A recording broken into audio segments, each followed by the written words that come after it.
Hello बच्चों, देखिए पिछला लेक्चर हम लोगों ने किस पर देखा था। क्लासिकल मैकेनिक्स का इंट्रोडक्शन देखा था कि क्या क्या कहानी होती है, क्लासिकल मैकेनिक्स क्या है, ये सारी चीज़ें हमने देख ली थी। ठीक है, आज हमारा जो लेक्चर होने वाला था वो किसके ऊपर होने वाला था, रेफरेंस फ्रेम के ऊपर। बट रेफरेंस फ्रेम पढ़ने से पहले हम कुछ बेसिक जो टर्म्स हैं, जैसे मोशन क्या होता है और रेस्ट क्या है, इन दोनों टर्म्स को समझ लेते हैं, थोड़ी बेसिक अंडरस्टैंडिंग ले लेते हैं।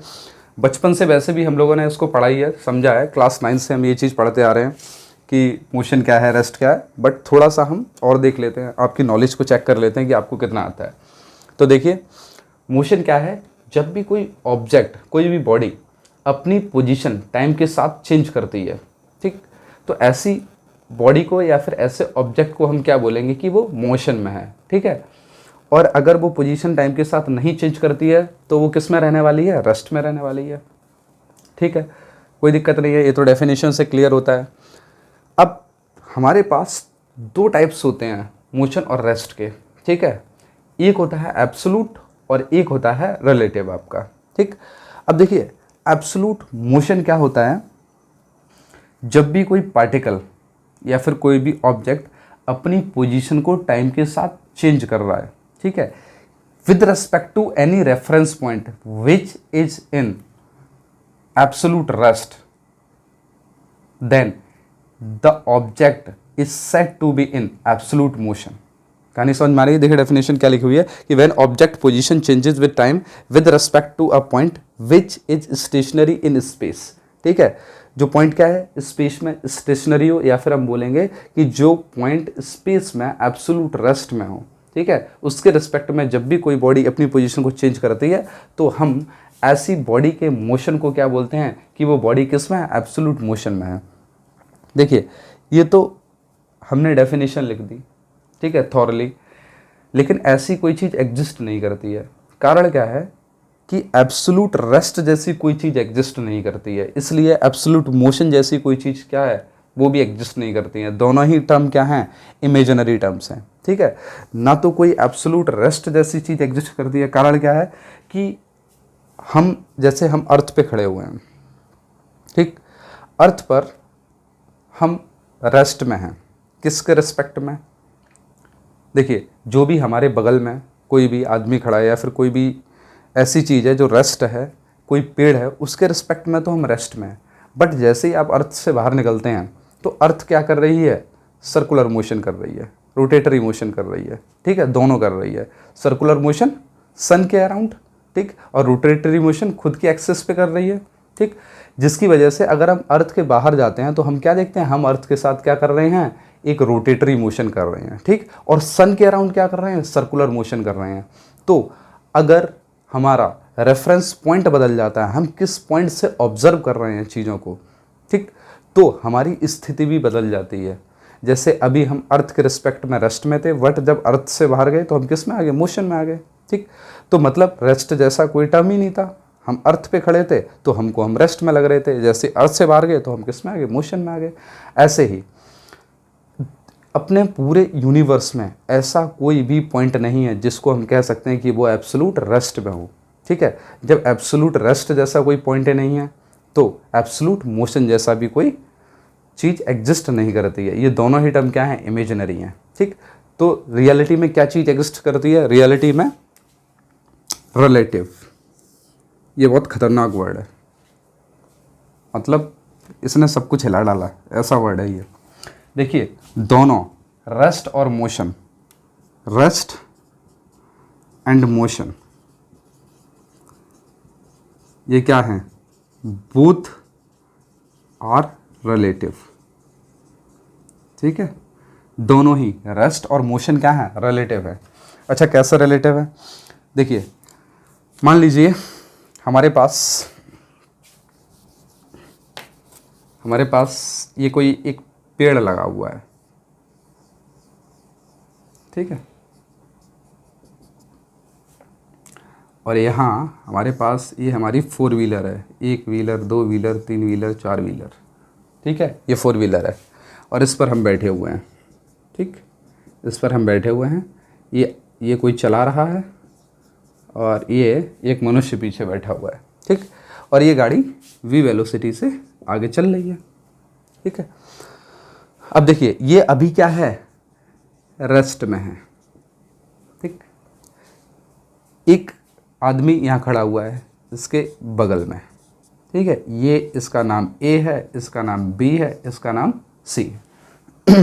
अब देखिए ये क्या है, ये रेस्ट में है और ये क्या है, ये मोशन में है, वी वेलोसिटी से गाड़ी जा रही है। अब देखिए ये ऑब्जर्व क्या कर रहा है इस पेड़ को कि ये रेस्ट में खड़ा हुआ है, ठीक। और ये ऑब्जर्व इस कार को क्या कर रहा है कि ये वी वेलोसिटी से मूव कर रही है, ठीक है। अब देखिए जो ये वाला ऑब्जर्वर है, वी वाला ऑब्जर्वर, जब इसने पीछे देखा, ये इसकी आँखें, जब इसने पीछे देखा तो देखिए ये क्या देख रहा है कि ये तो वी वेलोसिटी से आगे जा रहा है, बट इसके रिस्पेक्ट में ये पेड़ वी वेलोसिटी से क्या कर रहा होगा, पीछे जा रहा होगा। कहानी समझ में आई, ये वी वेलोसिटी से आगे जा रहा है तो ऑब्वियस सी बात है ये पेड़ इसके रिस्पेक्ट में वी वेलोसिटी से पीछे जा रहा होगा, और ये आदमी भी वी वेलोसिटी से क्या कर रहा होगा, पीछे जा रहा होगा। कहानी समझ में आई। अभी इसके रिस्पेक्ट में ये पेड़ किस में था, रेस्ट में था, बट इसके रिस्पेक्ट में ये पेड़ रेस्ट में नहीं है, न ये आदमी रेस्ट में है, जो ए वाला आदमी है, ठीक। जैसे हम लोग क्या देखते हैं स्टेशन पे, ये एक ट्रेन है, ए ट्रेन है, और ये क्या है, एक बी ट्रेन है, ठीक है। आप कभी बैठे होंगे ट्रेन में, तो जब हमारी ट्रेन चलना चालू करती है, बी ट्रेन वी वेलोसिटी से, तो हमको ऐसा लगता है कि ए ट्रेन भी वी वेलोसिटी से पीछे जा रही है, जबकि ये ट्रेन नहीं चल रही होती है। बट हम जो ऑब्जर्व करते हैं तो हम क्या ऑब्जर्व करते हैं कि ये ट्रेन वी वेलोसिटी से हमारे रिस्पेक्ट में पीछे जा रही है। बट अगर ये जो ऑब्जर्वर यहाँ बैठा हुआ है, ये क्या देखेगा कि ये ट्रेन किस में है, रेस्ट में है। अगर ये ट्रेन रुकी हुई है तो इसके रिस्पेक्ट में ये रेस्ट में होगी, बट इसके रिस्पेक्ट में क्योंकि ये वी वेलोसिटी से आगे जा रहा है, इसलिए इसको क्या लगेगा कि ये वी वेलोसिटी से पीछे जा रही है।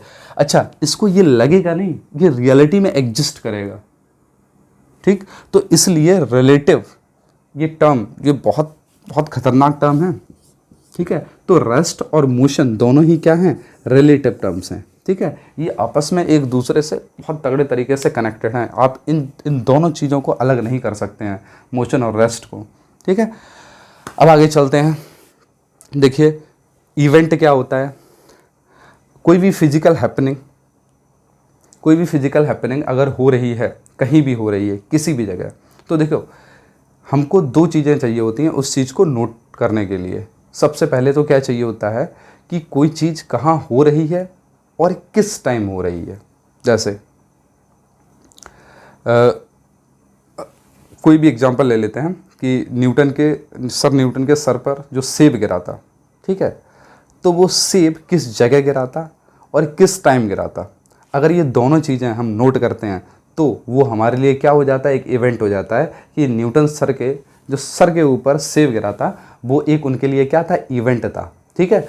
वहाँ पर हमको इवेंट नोट करने के लिए क्या चाहिए, पोजीशन, किस जगह स्पेस में गिरा, ठीक है, और क्या चाहिए, टाइम, किस टाइम पर गिरा, ठीक है। तो इवेंट की परिभाषा क्या होगी, इवेंट क्या चीज़ होती है, ठीक है। कहीं भी कोई भी फिजिकल हैपनिंग हो रही है, ठीक है, उस फिजिकल हैपनिंग को नोट करने के लिए हमारे पास क्या होना चाहिए, पोजीशन कोऑर्डिनेट और टाइम कोऑर्डिनेट होना चाहिए, ठीक है। ऐसी फिजिकल हैपनिंग को हम क्या बोलते हैं, इवेंट बोलते हैं। तो इवेंट समझ में आ गया होगा, इवेंट क्या है। अब हम रेफरेंस फ्रेम की अगर अपने बात करें कि व्हाट इज रेफरेंस फ्रेम, तो देखिए रेफरेंस फ्रेम क्या होता है, जब हम मोशन की स्टडी करते हैं तो हमको क्या चाहिए होता है, एक कोऑर्डिनेट सिस्टम चाहिए होता है। और वो कोऑर्डिनेट सिस्टम किस किस से बना होता है, देखिए स्पेस कोऑर्डिनेट और टाइम कोऑर्डिनेट। जब इन दोनों कोऑर्डिनेट को हम मिला देते हैं तो हमारे पास 4 कोऑर्डिनेट सिस्टम बन जाता है। अब स्पेस में देखिए हमारे पास 3 एक्सेस आती हैं, एक्स एक्सेस, वाई एक्सेस और जेड एक्सेस। जब भी हम किसी भी ऑब्जेक्ट की पोजीशन को नोट करेंगे तो उस पोजीशन को नोट करने के लिए हमारे पास क्या होना चाहिए, एक एक्स एक्सेस होनी चाहिए। जैसे हमारे पास ये कोई इवेंट हो रहा है, ये हमारे पास क्या है, वाई एक्सेस, ये एक्स एक्सेस और ये जेड एक्सेस। यहाँ पर कोई इवेंट हो रहा है, मतलब बॉम्ब एक्सप्लोड हो गया, बॉम्ब क्या हो गया, एक्सप्लोड हो गया, ठीक है। तो बॉम्ब एक्सप्लोड होने के लिए ये हमारा क्या है, ओरिजिन है 0,0,0, ठीक। ये कहाँ पर हो रहा है, ये x, y, z इसके कोऑर्डिनेट होंगे x, y, z, और ये कब हो रहा है, किस टाइम हो रहा है, तो एक कोऑर्डिनेट हमें किसका चाहिए, टाइम का चाहिए। तो ये जो 4 कोऑर्डिनेट सिस्टम है, ये जो 4 कोऑर्डिनेट सिस्टम है, ठीक है, ये हमको चाहिए होता है किसी भी इवेंट की स्टडी करने के लिए, ठीक। तो ऐसे कोऑर्डिनेट सिस्टम को हम क्या बोलते हैं, रेफरेंस फ्रेम बोलते हैं, ठीक। तो रेफरेंस फ्रेम की आपको कहानी समझ में आई कि रेफरेंस फ्रेम क्या है, 4 कोऑर्डिनेट सिस्टम है, ठीक है, जिसमें हम क्या करते हैं, किसी भी मोशन की स्टडी करते हैं, या फिर कोई भी इवेंट हो रहा है हम उसकी स्टडी करते हैं।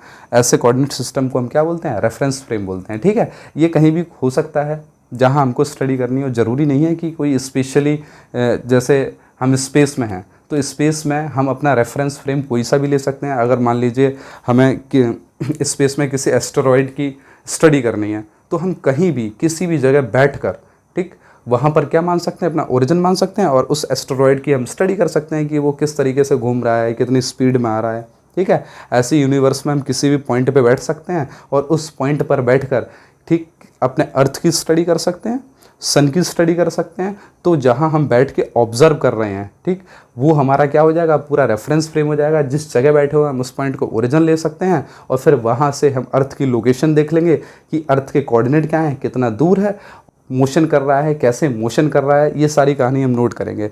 तो वो हमारा क्या हो जाएगा, एक रेफरेंस फ्रेम हो जाएगा, ठीक। तो किसी भी ऑब्जेक्ट, किसी भी बॉडी के मोशन को नोट करने के लिए हमें 4 कोऑर्डिनेट सिस्टम चाहिए होता है। इसको हम क्या बोलते हैं, रेफरेंस फ्रेम बोलते हैं। अब हमारे पास 2 टाइप के रेफरेंस फ्रेम आते हैं। अब देखिए, मेन जो आपका कहानी चालू हुई रेफरेंस फ्रेम की, वो यहाँ से चालू हुई। हमारे पास 2 टाइप के रेफरेंस फ्रेम आते हैं। एक आपका होता है इनर्शियल रेफरेंस फ्रेम और एक होता है नॉन इनर्शियल रेफरेंस फ्रेम, ठीक। अब इनर्शियल रेफरेंस फ्रेम और नॉन इनर्शियल रेफरेंस फ्रेम पे गहन चर्चा करनी है हमको कि ये क्या कहानी है। अब हमारे पास 2 टाइप के रेफरेंस फ्रेम होते हैं।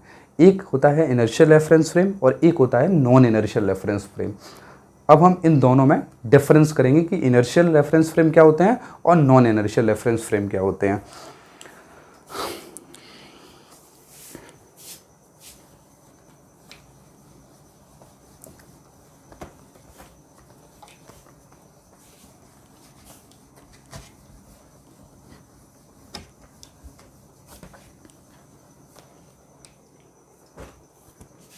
देखिए,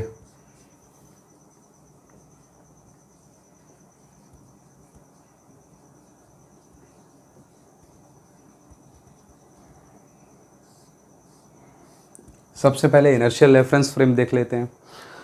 सबसे पहला जो इनर्शियल रेफरेंस फ्रेम होते हैं, इनको बोलते हैं हम कि यहाँ Newton's first and second law is valid, ठीक है। मतलब यहाँ दोनों लॉ वैलिड होते हैं, Newton's first and second law. पहला क्या है, लॉ ऑफ इनर्शिया। दूसरा लॉ क्या है, F equals to m into A. अब किस तरीके से वैलिड होते हैं Newton's first and second law, तो देखिए, देखते हैं। हमारे पास एक ये फ्रेम है, ठीक, ये आपके पास x, ये y और ये z, ठीक है। देखिए, दूसरा फ्रेम यहां से ही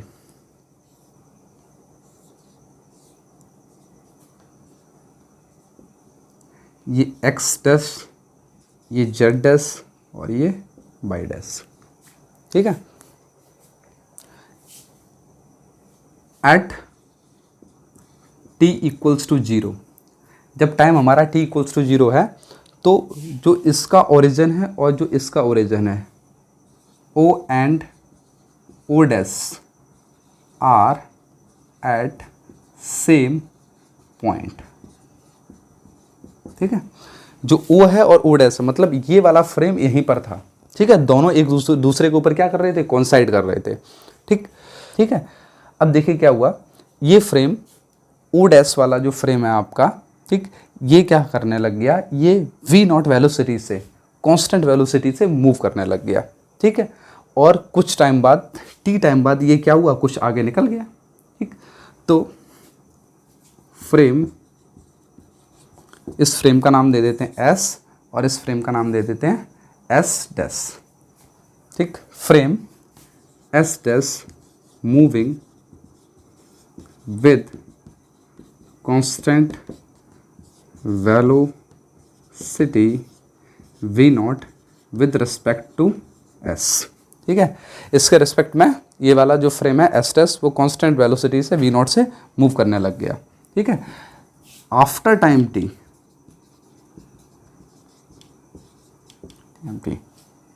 आफ्टर टाइम टी अब कहानी देखिए क्या होगी। हम क्या लेते हैं, एक कोई पार्टिकल पी पार्टिकल हमने ले रखा है किस फ्रेम में, एस डैश फ्रेम में, जिसकी लोकेशन यहाँ से क्या है आर डैश है और यहाँ से क्या है आर है, ठीक। अब देखिए इस पॉइंट के कोऑर्डिनेट बदल रहे हैं, ठीक। आर डैश भी बदल रहा है और आर भी बदल रहा है, ठीक। और यहाँ से यहाँ तक का जो डिस्टेंस है ओ डैश, ये क्या है v नॉट इंटू टी। भाई v नॉट से ये फ्रेम मूव कर रहा है, स्पीड इक्वल्स टू क्या होता है डिस्टेंस अपॉन टाइम, ठीक। तो यहाँ ओ से ओ डैश तक का डिस्टेंस कितना निकलेगा v नॉट इंटू टी, ठीक। ये फॉर्मूला हमने लगा दिया तो यहाँ से यहाँ तक का डिस्टेंस आ गया। अब देखिए ये ट्राइंगल लेंगे हम, ऐसा ही है, ये क्या है ओ डैश, ये आर है, ये आर डैश है और ये पी पॉइंट है, ठीक। ये हमारे पास क्या है v नॉट टी है, ये आर वेक्टर है, ये आर डैश वेक्टर है, ठीक। अगर इसकी लोकेशन हम पी की बताएं तो हमारे पास ये आर वेक्टर बराबर क्या आ जाएगा R dash vector plus v naught T. Vector addition कर रहे हैं हम, ठीक है। वेक्टर एडिशन हमने कर दिया तो इसकी लोकेशन हमें पी की पता चल गई। अब इस इक्वेशन को differentiate equation first with respect to time, ठीक। तो D R over D T equals to D R dash over D T plus we naught और ये D T over D T. Again differentiate with respect to time, ठीक है। तो D two R over D T two equals to D two are dash over D T two plus, देखिए ये D T से D T cancel हो गया तो ये तो बी नॉट बचा था। अब बी नॉट क्या है कांस्टेंट वेलोसिटी है, ठीक है। तो कांस्टेंट वेलोसिटी का डिफरेंशिएशन क्या हो जाएगा 0 हो जाएगा, ठीक। कहानी समझ में आ रही है आपके। देखिए यहाँ थोड़ी जगह नहीं बची, चलिए यहीं कर देते हैं, इसको यहीं कर देते हैं।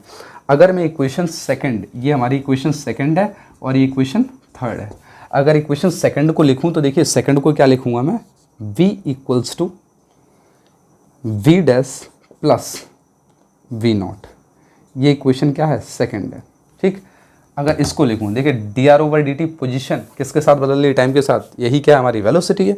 तो v equals to we dash plus we naught और इस इक्वेशन से अगर हम उठाएं तो d t r over D T to ये क्या है एक्सेलरेशन है, तो a equals to A dash plus 0, ये इक्वेशन थर्ड। अब देखिए दोनों इक्वेशन से हमको क्या पता चल रहा है, यहाँ वेलोसिटी v, इस पार्टिकल की वेलोसिटी देखिए v डैश प्लस क्या है v नॉट है, ठीक। बट एक्सेलरेशन देखिए आप, इस एक्सेलरेशन को हम क्या लिख सकते हैं a equals to A dash, मतलब जो एक्सेलरेशन है वो हमारा क्या है फ्रेम इंडिपेंडेंट है, वो दोनों फ्रेम के लिए क्या है सेम है। बट जो वेलोसिटी है हमारी, वेलोसिटी फ्रेम डिपेंडेंट है, ठीक। एक्सेलरेशन फ्रेम इंडिपेंडेंट है और वेलोसिटी फ्रेम डिपेंडेंट है। अब कहानी ये चीज़ समझिए, देखिए यहाँ से अगर हम इनर्शियल फ्रेम की बात करें, इनर्शियल रेफरेंस फ्रेम की बात करें, तो इनर्शियल रेफरेंस फ्रेम में और नॉन इनर्शियल रेफरेंस फ्रेम दोनों में क्या होता है वेलोसिटी तो फ्रेम डिपेंडेंट ही रहेगी। बट इनर्शियल फ्रेम की एक खूबसूरती है, इसमें क्या होता है कि जो एक्सेलरेशन, ये दोनों फ्रेम होते हैं ये एक्सेलरेशन इंडिपेंडेंट होते हैं, ठीक। एक्सेलरेशन पर ये दोनों फ्रेम डिपेंड नहीं करते हैं। कारण क्या है देखिए E equals to A dash हो गया, मतलब क्या हुआ, मतलब क्या हुआ कि जो यहाँ पर फोर्स F इक्वल्स टू, अगर इसका मास m है पार्टिकल का, तो यहाँ पर फोर्स इस फ्रेम में भी इस पार्टिकल के ऊपर m इंटू ए लग रहा होगा और इस फ्रेम में F इक्वल्स टू क्या होगा m इंटू ए डैश, ठीक। लेकिन एक चीज़ देखिए, ये F1 है, F2 है, हम क्या कह रहे हैं, ए इक्वल्स टू ए डैश है। अगर A equals to A dash है तो हम ये कह सकते हैं if A equals to A dash then F1 equals to F2 equals to M into A. मतलब क्या हुआ, इस फ्रेम में भी न्यूटन का second law F equals to M into A लग रहा है, और इस फ्रेम में भी न्यूटन का second law M into A लग रहा है। इसीलिए मैंने क्या लिखा था, Newton's first and second law is valid. Second law is valid, second law दोनों के लिए वैलिड हो रहा है, ठीक है।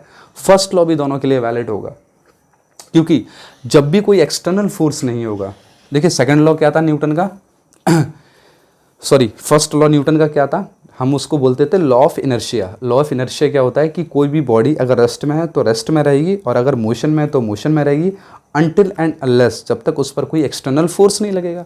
अब देखिए, अगर एक्सटर्नल फोर्स, अगर हम बाहर से बात करें, if F external equals to 0 हो गया तो मतलब क्या हुआ, m into a equals to 0, तो ए इक्वल्स टू 0, ठीक।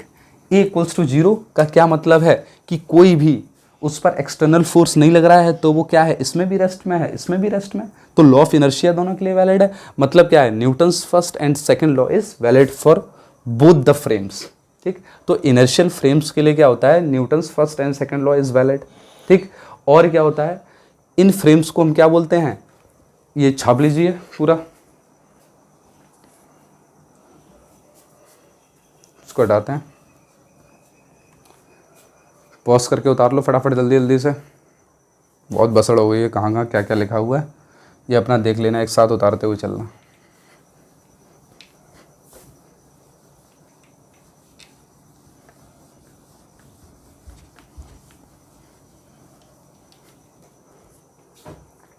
पहला पॉइंट क्या था इनर्शियल फ्रेम के लिए, Newton's first and second law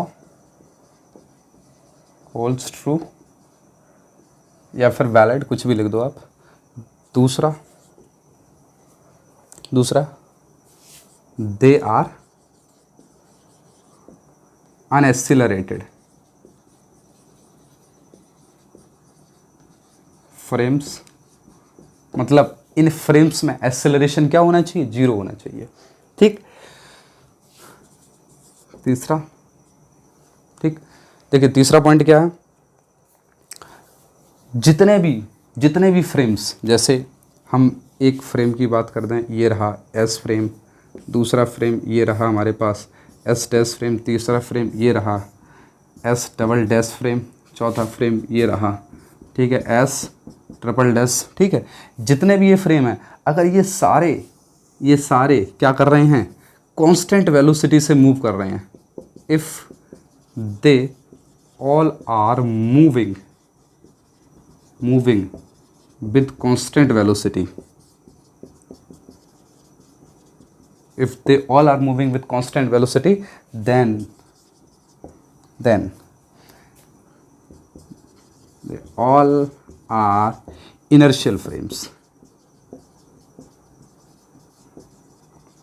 सीधी सी बात है, हमको क्या चाहिए, एक्सेलरेशन नहीं चाहिए, अनएक्सेलरेटेड फ्रेम्स इनर्शियल फ्रेम्स नहीं होंगे। एक सेकंड, हाँ, अनएक्सेलरेटेड फ्रेम्स क्या होंगे, इनर्शियल फ्रेम होंगे, मैं थोड़ा उल्टा बोल गया, सॉरी। अनएक्सेलरेटेड फ्रेम्स जितने भी होंगे वो इनर्शियल होंगे। कांस्टेंट वेलोसिटी का क्या मतलब है, एक्सेलरेशन ही नहीं है, तो जितने भी कांस्टेंट वेलोसिटी से मूव कर रहे हैं फ्रेम्स, ठीक है, एक दूसरे के रिस्पेक्ट में वो सारे के सारे फ्रेम क्या हो जाएंगे, इनर्शियल फ्रेम्स होंगे, ठीक, एक दूसरे के रिस्पेक्ट में। मतलब क्या है कि इनर्शियल फ्रेम्स बहुत सारे हो सकते हैं, इनफाइनाइट हो सकते हैं, ठीक, बहुत सारे इनर्शियल फ्रेम्स हो सकते हैं। आप ये मत समझिए कि इनर्शियल फ्रेम 1 हो सकता है, 2 हो सकते हैं, 3 हो सकते हैं, 4 हो सकते हैं, इनर्शियल फ्रेम इनफाइनाइट हो सकते हैं, ठीक। इस चीज़ के बारे में हमें सोचना ही नहीं है कितने इनर्शियल फ्रेम हो सकते हैं। चौथा, ठीक, देखिए Newton's first law is valid. मतलब क्या है, न्यूटन का जो पहला नियम था वो नियम आया कहाँ से था, उसकी जड़ किसने डाली थी, उसकी जड़ डाली थी गैलीलियो ने, ठीक है। न्यूटन के फर्स्ट लॉ को ही हम क्या बोलते हैं गैलीलियन लॉ ऑफ इनर्शिया, ठीक है। तो इस इनर्शियल फ्रेम को हम एक और नाम देते हैं गैलीलियन फ्रेम बोलते हैं, ठीक है। तो जितने भी इनर्शियल फ्रेम होते हैं ना, इनको हम क्या बोलते हैं, गैलीलियन फ्रेम्स और बोलते हैं। तो आप ये चीज़ और याद रखो, ठीक, ये चीज़ नोट करके लिख लेना, ठीक। इनको हम क्या बोल देते हैं, गैलीलियन फ्रेम्स बोलते हैं। तो इनर्शियल फ्रेम की कहानी क्या है, और इनको नॉन फोर्स्ड फ्रेम्स बोलते हैं। भाई कोई फोर्स ही नहीं है यहाँ पर, ठीक। जब अनएक्सेलरेटेड है, अगर अनएक्सेलरेटेड का मतलब क्या है, एक्सेलरेशन जीरो हो गया तो फोर्स भी जीरो हो जाएगा, तो इनको हम क्या बोलते हैं, नॉन फोर्स्ड फ्रेम्स बोलते हैं। तो कहानी समझ में आई। आपका इनर्शियल फ्रेम ऑफ रेफरेंस क्या क्या होगा, न्यूटन्स फर्स्ट और सेकंड लॉ होल्ड करेंगे यहाँ पर, ठीक है। अनएक्सेलरेटेड फ्रेम्स होंगे ये, ठीक। जितने भी फ्रेम कांस्टेंट वेलोसिटी से एक दूसरे के रिस्पेक्ट में मूव करेंगे वो सारे के सारे क्या होंगे, इनर्शियल फ्रेम्स होंगे, ठीक है। और इनको हम क्या बोल सकते हैं, नॉन फोर्स्ड फ्रेम्स बोल सकते हैं, ठीक। तो कहानी समझ में आई। ये हमारे क्या होते हैं, इनर्शियल फ्रेम्स होते हैं। अब देखते हैं नॉन इनर्शियल फ्रेम्स क्या होते हैं।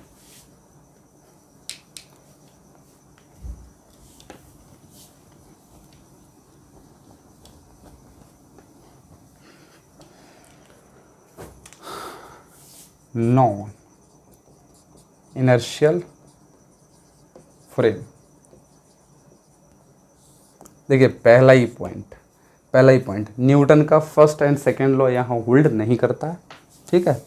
तो Newton's first and second law not valid. Newton का पहला और दूसरा नियम क्या है, यहाँ पर वैलिड नहीं है। अच्छा क्यों नहीं है, चलिए वो भी देख लेते हैं। देखिए जितने भी, देखिए पहली चीज़ तो यह है, एक चीज़ जान लीजिए कि नॉन इनर्शियल फ्रेम में हम एक कॉन्सेप्ट को ऐड करते हैं जिसको हम बोलते हैं सूडो फोर्स, ठीक है।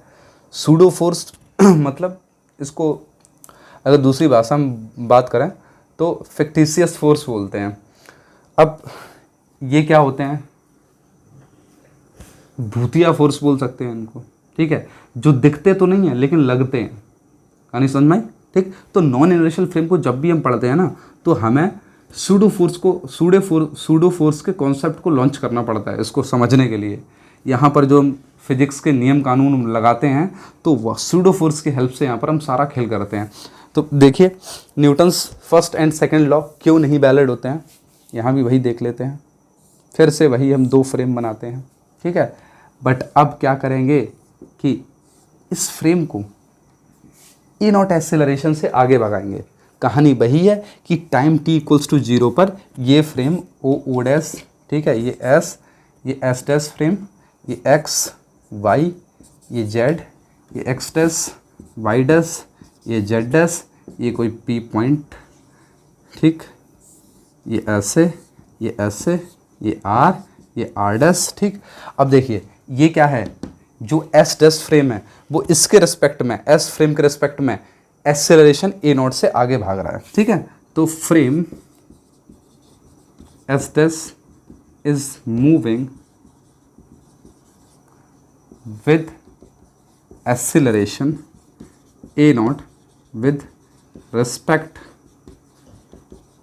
टू फ्रेम एस, ठीक है, आफ्टर टाइम टी टाइम के बाद देखिए कहानी क्या है कि ये इतना आगे चला है, फिर से ये ओ डैश, देखिए ये ओ डैश क्या होगा, अगर ये ओ डैश अगर हम डिस्टेंस निकालें तो देखिए इनिशियली ये दोनों फ्रेम क्या थे, स्टार्टिंग में यहीं पर ओ और ओ डैश कोइंसाइड कर रहे थे, ठीक। अब ओ और ओ डैश ये क्या होगा, half a naught t square. अरे इनिशियल वेलोसिटी इसकी जीरो थी ना, इनिशियल वेलोसिटी जीरो थी। अगर आप s equals to u t plus half a t square अगर ये फॉर्मूला लगाएंगे तो एस क्या है, ओ डैश बराबर इनिशियल वेलोसिटी जीरो। भाई इनिशियली ये दोनों क्या है, कोइंसाइड कर रहे हैं, ठीक है। तो ये जीरो हो जाएगा, plus half a naught t square, ठीक, half a naught t square. तो ओ डैश हमारे पास क्या आ गया, half a naught t square, ठीक है। ये मैंने आपको बताया किस तरीके से आया। अगर हम फिर से वही ट्राइंगल लेते हैं, इसको आप नोट कर लो, इसको बना लो, इस फिगर को मैं इसको हटा रहा हूँ, ठीक है। ट्राइंगल बना लेते हैं हम सीधा सीधा, बस ये हमारे पास क्या है, ओ डैश, ये आर डैश, ये पी पॉइंट, ये क्या है, half a naught t square, ठीक। अगर हम पी पॉइंट की बात करें तो इसको किस तरीके से दिखाएंगे, तो r vector equals to are dash plus r vector dash plus half a naught t square, ठीक। टी टाइम बाद ये कहानी चल रही है सब, टी टाइम बाद, ठीक है। इसको डिफरेंशिएट करते हैं विद रिस्पेक्ट टू टाइम, तो D R over D T plus equals to D R dash over D T plus half a naught into two t, 2 से 2 कैंसिल आउट, हमारे पास क्या आ गया, v equals to we dash plus a naught t, ये equation first, ठीक है। Again इसको डिफरेंशिएट करते हैं विद रिस्पेक्ट टू टाइम, तो d v over D T equals to d v dash over D T plus a naught, ठीक, ये equation second. और इसको क्या लिख सकते हैं, ए equals to A dash plus a naught, ठीक। या फिर ऐसा लिख सकते हैं कि देखिए ये लोकेशन हमने कहाँ से ली थी, इनर्शियल फ्रेम से ली थी। जो हमने एस और एस डैश फ्रेम लिए थे, जो हमने 2 फ्रेम लिए थे, ये अभी थोड़ी देर पहले आपको दिखाए थे, ये फ्रेम, ये फ्रेम, ये एस और ये एस डैश। तो देखिए एस डैश क्या मूव कर रहा था, एस डैश मूव कर रहा था विद एक्सेलरेशन ए नॉट, मतलब ये तो नॉन इनर्शियल फ्रेम था, बट ये तो रेस्ट में था, तो ये तो इनर्शियल फ्रेम था, ठीक है। अगर ये इनर्शियल फ्रेम था तो ये एक्सेलरेशन कौन सा होगा, इनर्शियल एक्सेलरेशन होगा। तो हम इसको कैसे लिख सकते हैं, ए इनर्शियल बराबर, अच्छा ये ए डैश क्या है, ए डैश इस पी पार्टिकल का एक्सेलरेशन है with respect to frame S dash, कहानी समझ में आ रही है। तो इसको ए नॉन इनर्शियल से दिखा सकते हैं, प्लस ये ए नॉट क्या है, ए नॉट क्या है, acceleration of frame S dash with respect to s, ठीक। तो ए नॉट, अब जरा देखिए यहाँ पर क्या न्यूटन का लॉ होल्ड करेगा, यहाँ पर एक्सेलरेशन क्या है, ए इनर्शियल है, यहाँ पर एक्सेलरेशन क्या है, ए नॉट है, खेल हो गया, ठीक। क्या खेल हो गया भाई, यहाँ पर F equals to m into a है, और यहाँ पर F equals to m into a non inertial है, ठीक है। ये दोनों अगर मैं इसको F1 बोलूँ, इसको F2 बोलूँ, तो F1 is not equals to F2, कहानी समझ में आई आपके, ठीक। अगर F1 is not equals to F2 है तो न्यूटन का सेकंड लॉ वैलिड नहीं हो रहा है, ठीक। अगर न्यूटन का सेकंड लॉ वैलिड नहीं हो रहा तो मतलब क्या है कि नॉन इनर्शियल फ्रेम में न्यूटन का सेकंड लॉ वैलिड नहीं होता है, और फर्स्ट लॉ भी क्या है, वैलिड नहीं होता है। तो कहानी क्लियर हुई कि न्यूटन का फर्स्ट और second law non inertial frames के लिए क्या है, वैलिड नहीं होता है, ठीक। तो ये कहानी आपको समझ में आई होगी जहाँ तक है। इस वीडियो को बार बार रिपीट करके देखिए और अच्छे से समझ में आएगा, ठीक। तो नॉन इनर्शियल फ्रेम कौन से होते हैं, देखिए वीडियो थोड़ा लंबा हो गया है, लेकिन नॉन इनर्शियल और इनर्शियल फ्रेम का कॉन्सेप्ट आपको क्लियर समझ में आना चाहिए।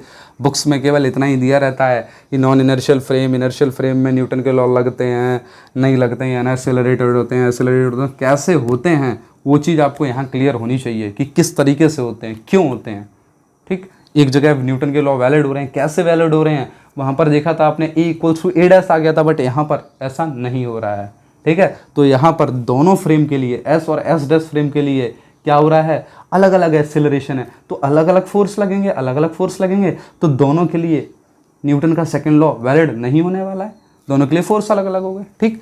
तो सबसे पहला पॉइंट क्या था कि first law and second law not valid, ठीक है। इनको हम क्या बोलते हैं, एक्सीलरेटेड फ्रेम्स बोलते हैं, ठीक है, एक्सीलरेटेड फ्रेम्स बोलते हैं, क्योंकि acceleration is not equals to zero. यहाँ पर इन फ्रेम्स में एक्सेलरेशन जीरो नहीं होता है। तीसरा क्या होता है, तीसरा पॉइंट, इनको क्या बोल सकते हैं, फोर्स्ड फ्रेम बोलते हैं, फोर्स्ड फ्रेम्स बोलते हैं। चौथा, अगर इन फ्रेम्स में हमको फिजिक्स के लॉ लगाने हैं, ठीक है, तो हमको एक कॉन्सेप्ट इंट्रोड्यूस करना पड़ता है जिसको हम बोलते हैं concept of pseudo force, concept of pseudo.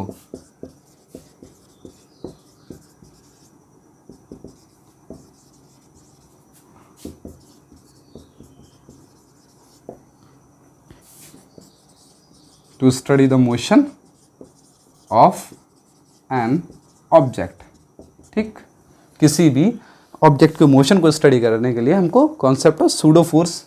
अब देखिए, ये हम बात करेंगे बाद में कि सूडो फोर्स क्या होता है, ठीक है, नॉन इनर्शियल फ्रेम में किस तरीके से कहानी होती है, बट मैं आपको एक एग्जांपल देता हूँ कि नॉन इनर्शियल फ्रेम क्या है। देखिए, नॉन इनर्शियल फ्रेम मतलब क्या है कि अगर कोई भी लिफ्ट है, लिफ्ट में एक आदमी खड़ा हुआ है, ये ठीक है, और लिफ्ट ऊपर ए एक्सेलरेशन से जा रही है, ठीक है, लिफ्ट ऊपर ए एक्सेलरेशन से जा रही है, और इसी के अंदर एक और आदमी खड़ा हुआ है, वो इसको ऑब्जर्व करेगा, और ये आदमी जो दूसरा बाहर खड़ा हुआ है ज़मीन पे, ये इसको ऑब्जर्व करेगा। दोनों के केस में इसकी कहानी थोड़ी अलग होगी। अब इस आदमी को एक काम करते हैं, एक वेइंग मशीन पे खड़ा कर देते हैं। वेइंग मशीन मतलब ये वेट मेजर करती है, वेट मेजरिंग डिवाइस, ठीक है। तो देखिए, जो इस आदमी का वेट होगा ना, वो ये जो ऑब्जर्व करेगा वो अलग ऑब्जर्व करेगा। देखिए, ये ए है, ये बी है, ये सी है, और जो ग्राउंड पे खड़ा हुआ आदमी सी, ये इसके वेट को क्या करेगा, अलग ऑब्जर्व करेगा, और जो अंदर बैठा हुआ है बी, वो क्या करेगा, वो अलग ऑब्जर्व करेगा। तो सही कौन और गलत कौन, क्या बी सही है, क्या सी सही है? बी अपने रिस्पेक्ट में सही है, ठीक, सी अपने रिस्पेक्ट में सही, कौन सही है? तो देखिए, यहाँ पर जो सही होगा वो सी सही होगा, ठीक। बी क्या करेगा, अगर बी के रिस्पेक्ट में हम अंदर इस फ्रेम में बैठकर अगर स्टडी करेंगे, इसके वेट को स्टडी करेंगे, तो हम गलत स्टडी करेंगे। क्यों?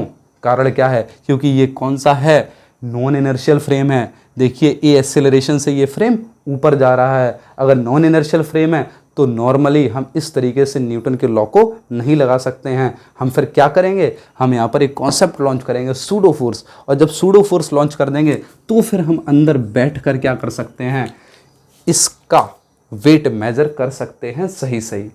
लेकिन अगर हमको सूडो फोर्स का कॉन्सेप्ट नहीं लगाना है तो हम बाहर बैठ के और इसको ऑब्जर्व कर सकते हैं। कहानी समझ में आई? ठीक है, तो इस पर चर्चा करेंगे, नॉन इनर्शियल फ्रेम्स क्या होते हैं, और ये तो बात की बात है, ठीक है। फिलहाल आपके रेफरेंस फ्रेम्स क्या होते हैं, ठीक है, और इनर्शियल रेफरेंस फ्रेम क्या होते हैं, नॉन इनर्शियल रेफरेंस फ्रेम क्या होते हैं, ये कहानी आपको क्लियर होनी चाहिए, ठीक। अब कल हम चर्चा करेंगे अपने अगले टॉपिक पर। Okay, thank you.